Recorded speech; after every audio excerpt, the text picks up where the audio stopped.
Now that you've fixed this image up, you've gotten rid of all the little white dots, you've gotten rid of the line that was across the middle of it, you've neatened up the background a little bit, you're going to colorize this, hand color it. So the first thing you have to do is convert the image to RGB, mode RGB, so that you can make it in color. It was a black and white before. This little panel comes up and you just click Don't Merge. Now your next step is to create another layer. Go down here, Layer, set that mode to color, and now you're going to use your paintbrush here to paint over the areas in very basic colors. One color for the flesh tones, one color for the background, another color for the hair, another color for the dress, for the lace. Let's start with the flesh tones. I'm going to click there. Produce a bright middle tone flesh. And just start painting on that layer.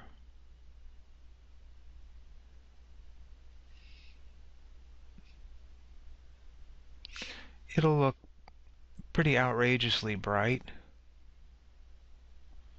but you'll adjust the opacity of the layer and be able to tone it down.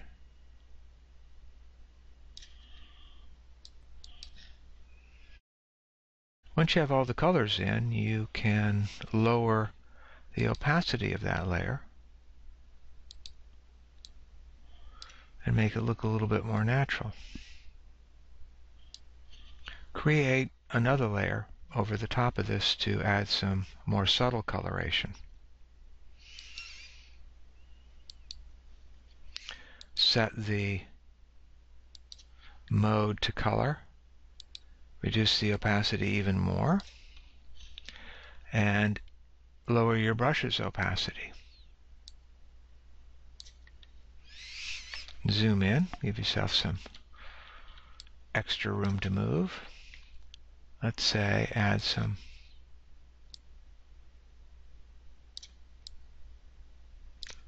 red color to the lips.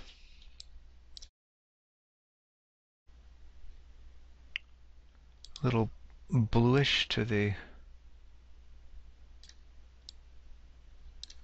shadows.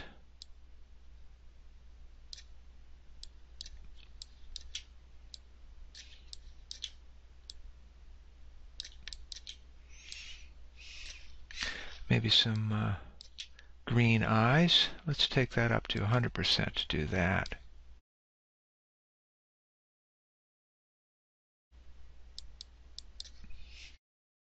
And zoom back. You can see how that works a little bit.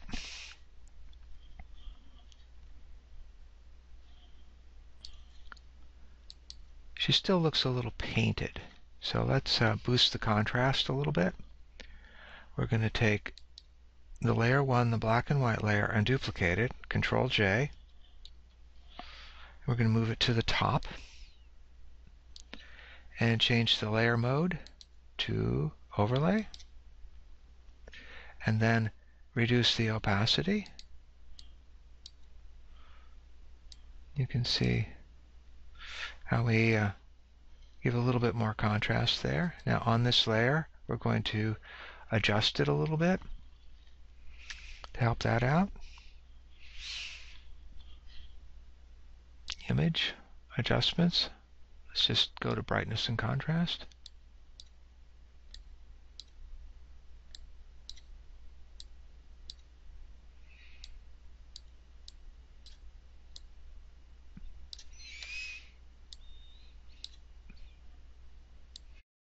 And set it up like that. Hit OK.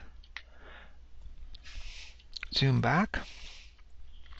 Now let's turn on the background layer and see what we've got. You can see that we've changed it up quite a bit. Just for fun, I'm going to add a layer effect or two to make that color stand out a little bit more. Double click there. Put Embevel and Emboss.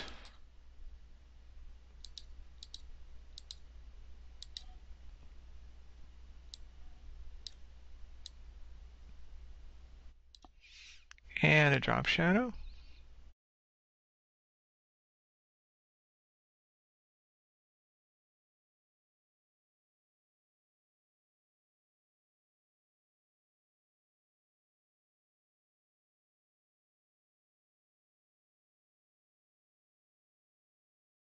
And we're good to go. Save this file and submit it to Blackboard.